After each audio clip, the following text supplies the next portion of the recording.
Your pantry has maybe 3 days of food in it right now.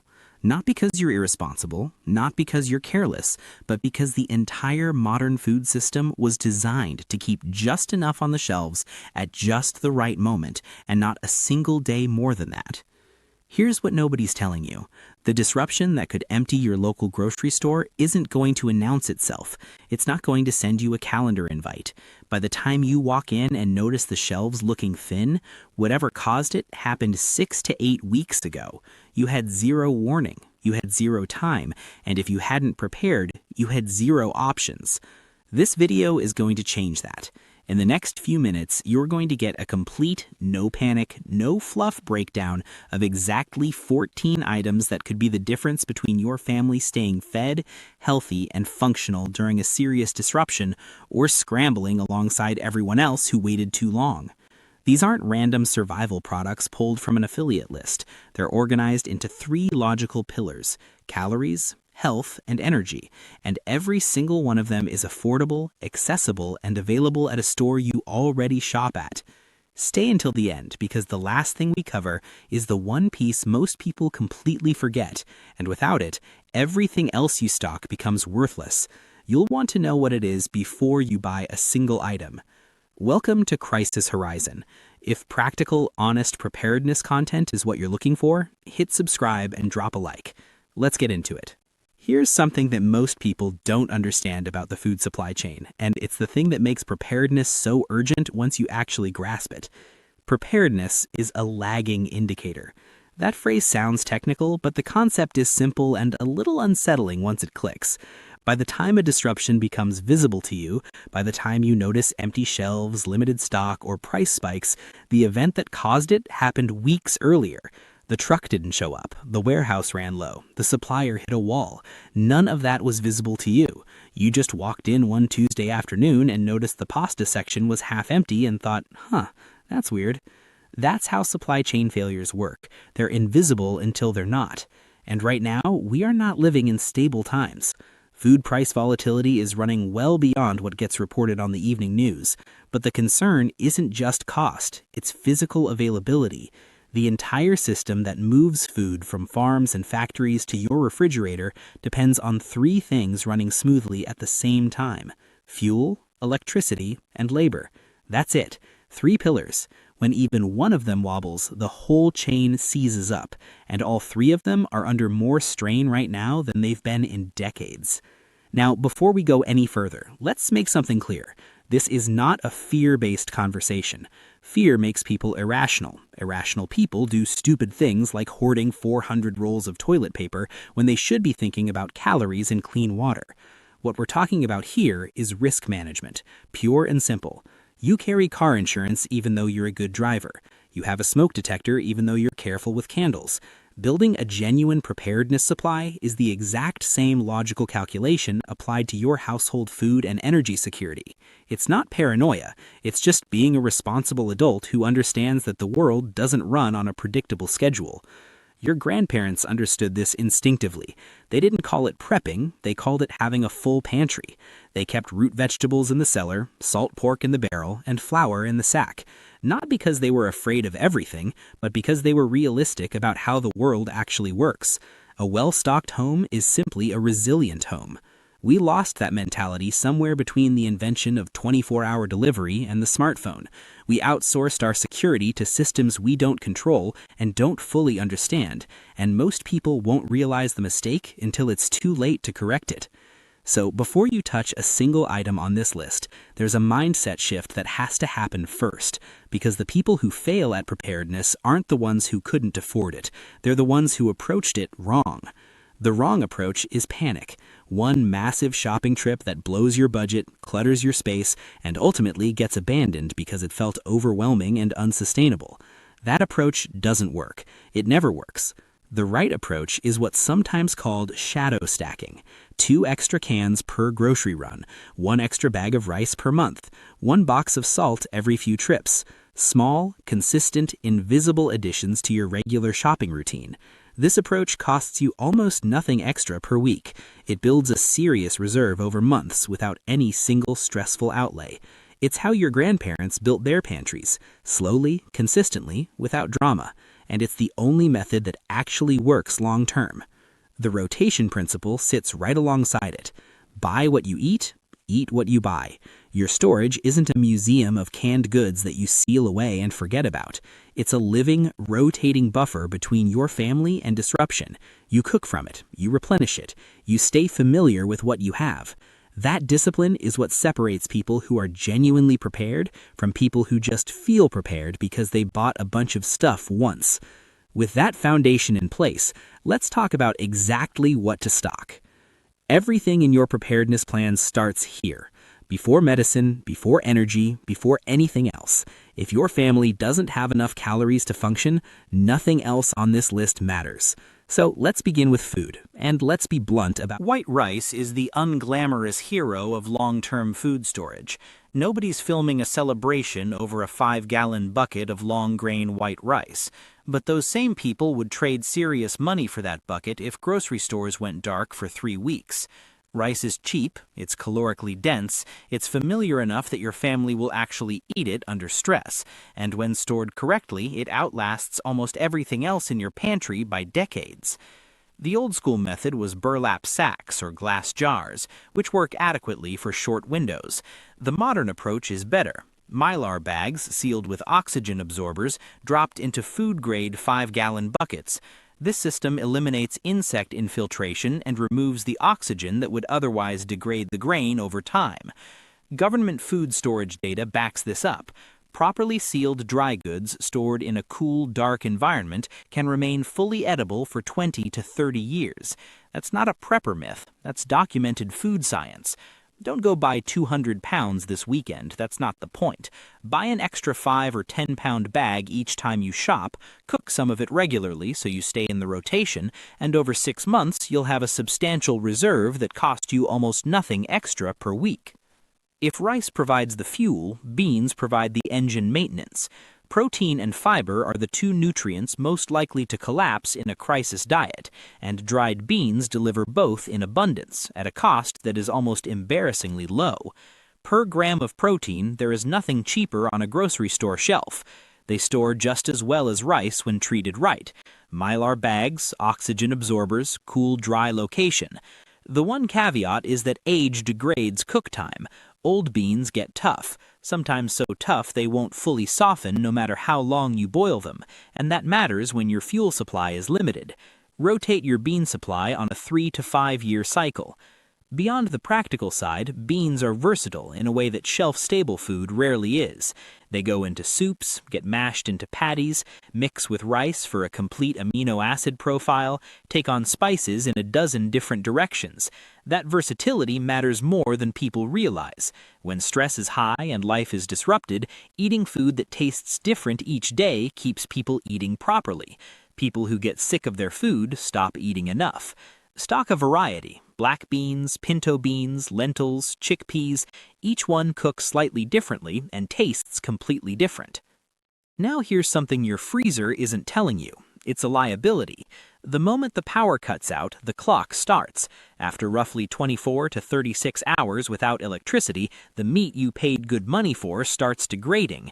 After 48 hours, most of it is questionable. After 72 hours, it's gone. All that protein, all that money wasted at exactly the moment you need it most. Canned meat sidesteps this problem entirely.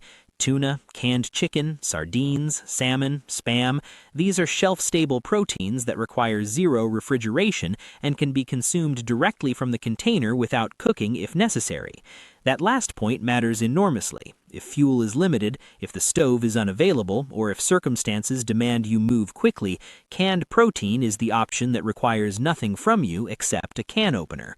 Rotate regularly, keep a variety, store in a cool location out of direct sunlight, and avoid areas that experience extreme temperature swings. Heat accelerates degradation of the can lining over time. Salt gets overlooked almost universally, and it's a mistake every time. Most people think of it as a flavoring agent. That's understandable because that's how it's marketed. But sodium is a fundamental electrolyte that your body requires to move nerve signals, regulate fluid balance, and contract muscles. In normal conditions, you absorb enough sodium from processed food without thinking about it. In a disruption scenario where you're cooking from scratch, eating whole foods, and potentially doing harder physical work than you're used to, your sodium requirements go up while your dietary salt intake goes down. That imbalance causes fatigue, headaches, mental fog, and in extreme cases, serious physiological failure. Salt also has a practical preservation function. Your grandparents cured pork with it, packed fish in it, used it to extend the life of vegetables through winter months. You may not be running a root cellar, but having salt available opens up food preservation options that don't exist without it. The storage logistics are about as simple as it gets. Salt doesn't expire. Its only enemy is moisture, which causes clumping.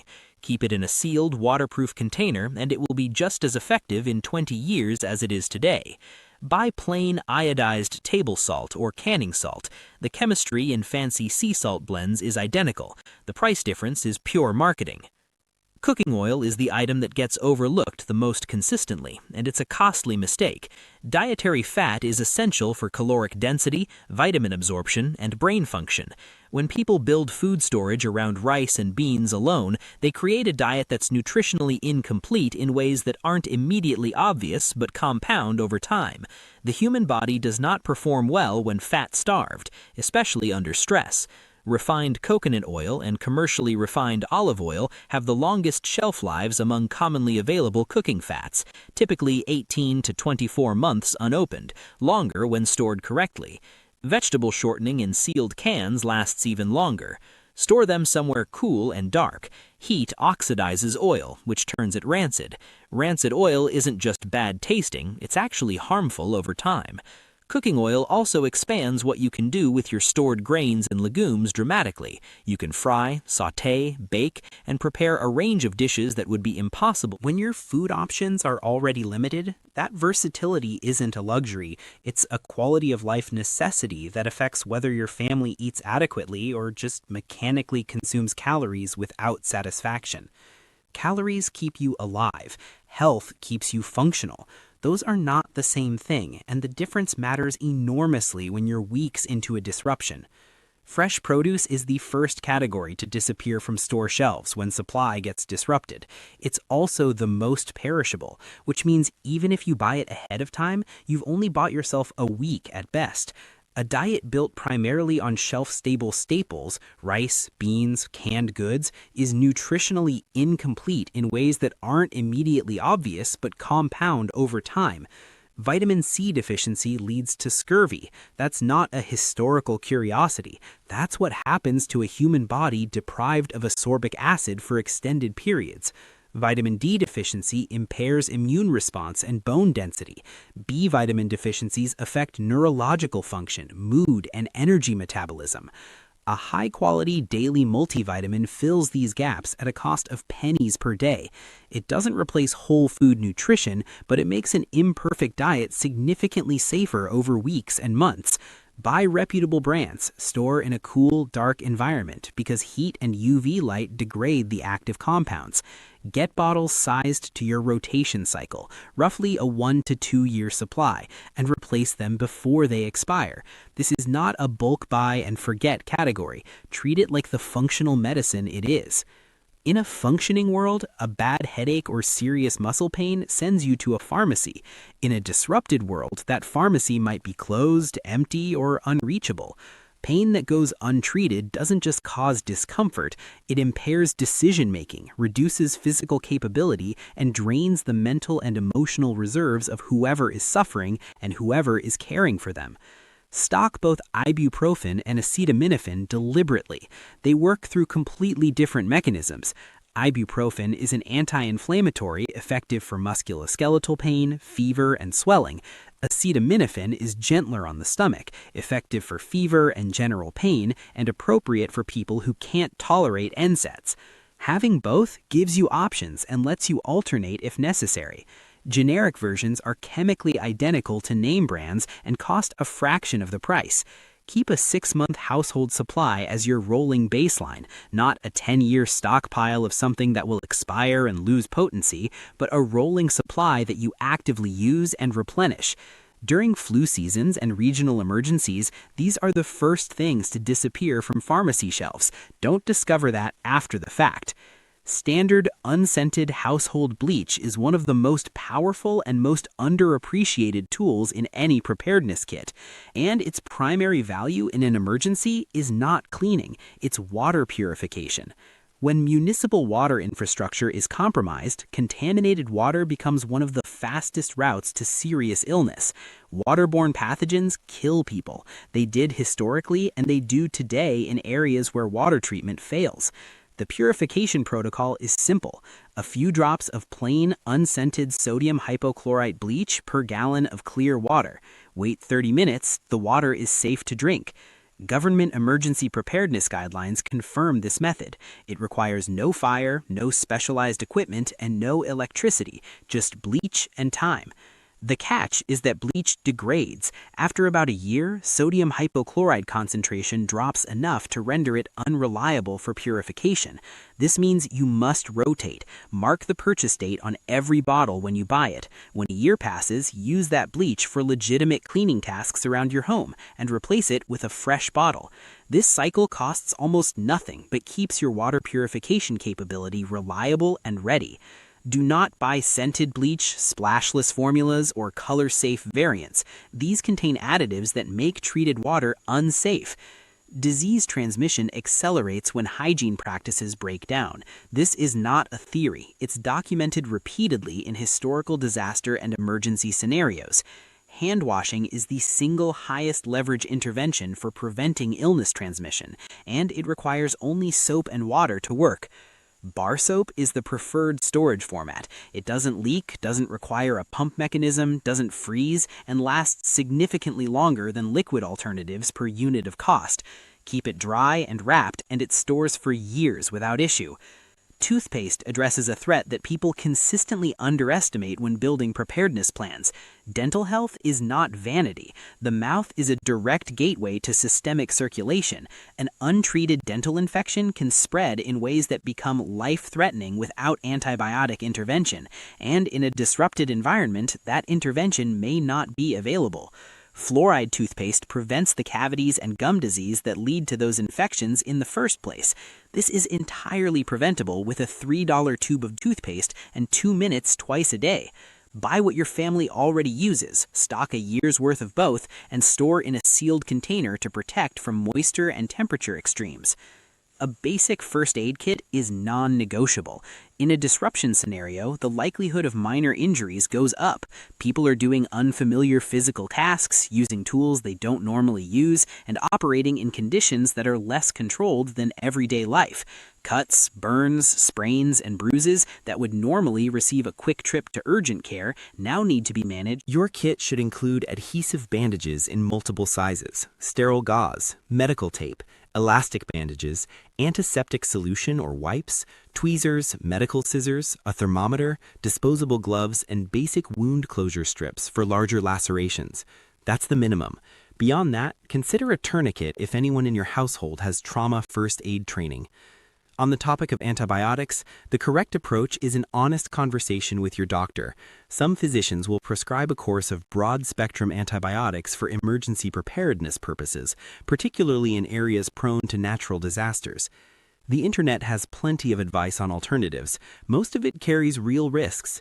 Get actual medical guidance for your family's specific situation.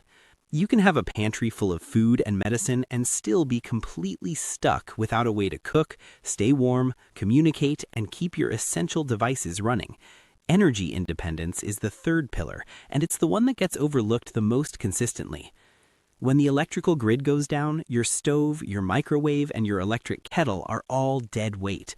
The ability to cook hot food and boil water for safe consumption does not disappear as long as you have propane.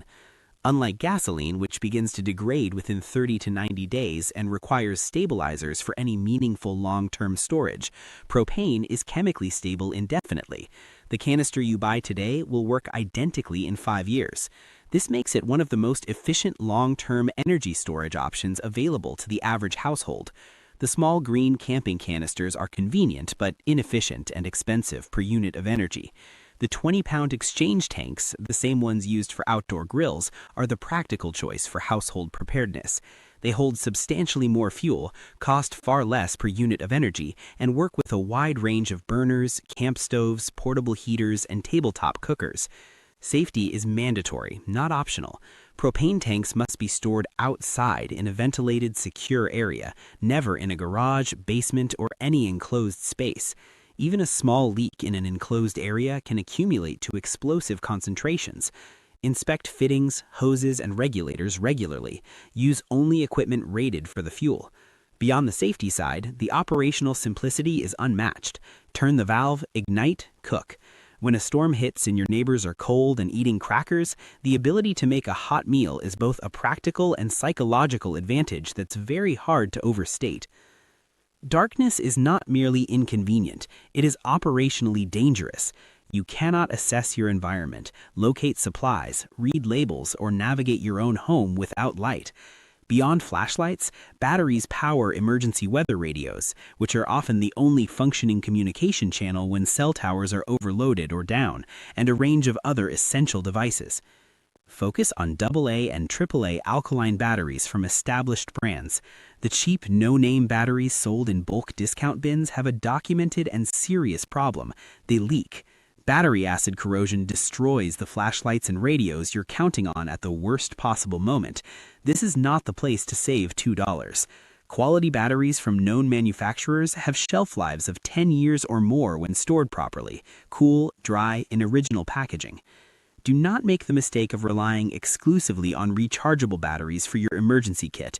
Rechargeables are excellent for everyday life, but their utility in an extended grid-down scenario is exactly zero once their charge depletes.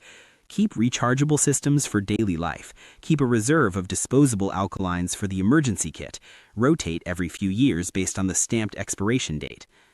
Your smartphone in a crisis situation is not a luxury device. It is your map, your communication tool, your document repository, your family contact list, and potentially your only source of critical emergency information. A phone with a dead battery in an emergency is worse than useless. It creates a false sense of resource availability that you've already burned through. High-capacity power banks, 20,000 to 30,000 milliamp-hour units, can charge a modern smartphone 6 to 10 times from a single fill. Keep 3 of them, one in your car, one in a go bag, one with your home emergency supplies. Charge them to full capacity monthly. Lithium cells that sit discharged for extended periods suffer permanent capacity degradation. Pair them with small foldable solar panels. A quality 20 to 40 watt portable solar panel can recharge a power bank in 3 to 8 hours of direct sunlight. This creates a closed loop of electricity generation that operates independently of any grid infrastructure, requires no fuel, and produces no noise. Gasoline generators are loud, require fuel storage, and announce your preparedness to everyone within earshot. A quiet solar panel on a windowsill or porch accomplishes the same result with zero operational noise. In a scenario where security matters, that distinction is significant. This one gets dismissed constantly, and that dismissal will be a serious problem for a lot of people when they need it to matter. We have collectively built a financial life on infrastructure that runs entirely on electricity and internet connectivity. Card readers don't work without power. ATMs don't dispense without network access. Mobile payment apps are useless when cell towers are down. In a grid disruption of any meaningful duration, every digit in your bank account becomes an invisible number you cannot access. What works is physical paper currency, but here's the specific and important nuance that most people get wrong when they think about this. A stack of $100 bills is largely useless in an acute emergency. No small vendor, no neighbor, no informal transaction is going to have the change to... The deal doesn't happen. You walk away without the fuel, the food, or the medicine you needed. Small bills are the functional currency of emergencies. Ones, fives, and tens allow you to make transactions at exact amounts, negotiate for partial goods, and trade informally with people around you who are also trying to get by. Post-disaster research consistently shows that households with physical cash on hand recover faster than those without, because they can access goods and services during the window when electronic systems are still rebuilding. Go to your bank this week. Withdraw a meaningful amount in small denominations. The exact figure depends on your family size and circumstances, but think in terms of at least several weeks of essential purchases. Store it in a fireproof safe or a distributed set of secure locations. Don't put it all in one place. Don't tell people outside your immediate household that you have it. This cash doesn't earn interest, it doesn't appreciate, it just sits there, being worthless in ordinary times and absolutely essential in extraordinary ones. That's the whole point. Information without action is just entertainment. You now have the complete framework, 14 items across 3 pillars, not a random list of survival gear, not a shopping cart full of overpriced freeze-dried meals that taste like cardboard, a systematic, practical, financially accessible set of supplies that any household in any income bracket can begin building this week. But here's what doesn't get said enough. Knowing exactly what to do and choosing not to act is worse than never having found this video at all. The information just sits there while nothing changes. Your family deserves better than that. So here's your action plan. 3 steps. Start tonight. Step 1 is the audit. Walk through your pantry, your storage areas, and your medicine cabinet right now. Check what you actually have against everything we just covered. Be honest with yourself. Most people discover they have 3 days of food at most, no water storage plan, no cash, no backup energy source, medications that expired 2 years ago. That audit is uncomfortable, but it's the accurate picture you need in order to work from the right starting point. You can't fix a problem you haven't measured. Step 2 is rotation over accumulation. The correct approach is not a single massive purchase that blows your budget and gets abandoned because it felt overwhelming. It's shadow stacking. 2 extra cans per grocery run, 1 extra bag of rice per month, 1 box of salt every few trips, invisible to your budget, invisible to anyone watching, and building a serious reserve over months without any single stressful outlay. That's how your grandparents did it. Slowly, consistently, without drama. Step 3 is operational security. In a genuine crisis, desperation changes people's behavior in ways that are uncomfortable to think about, but critical to plan for. Your neighbors do not need to know the contents of your storage. What you have and where it's located is information that protects your family. Keeping your preparedness private is not paranoia. It's a basic and reasonable precaution that costs you nothing. Now, the one final point that this entire framework depends on, the thing we promised you at the beginning. Food storage is irrelevant if your water supply is compromised. The human body fails within 3 to 5 days without clean water. Municipal water infrastructure is frequently the first system to fail or become unsafe in a natural disaster, an infrastructure failure, or a public health emergency. Every calorie you store, every item on this list, every dollar you invest in preparedness becomes worthless if you can't hydrate safely. Water storage and filtration is its own deep subject. How many gallons to store, what filtration systems work for what contaminants, how to source water in different emergency scenarios, how long stored water remains safe, what to do when your stored supply runs out. That piece of the plan is what completes the foundation that everything else is built on. Get it right.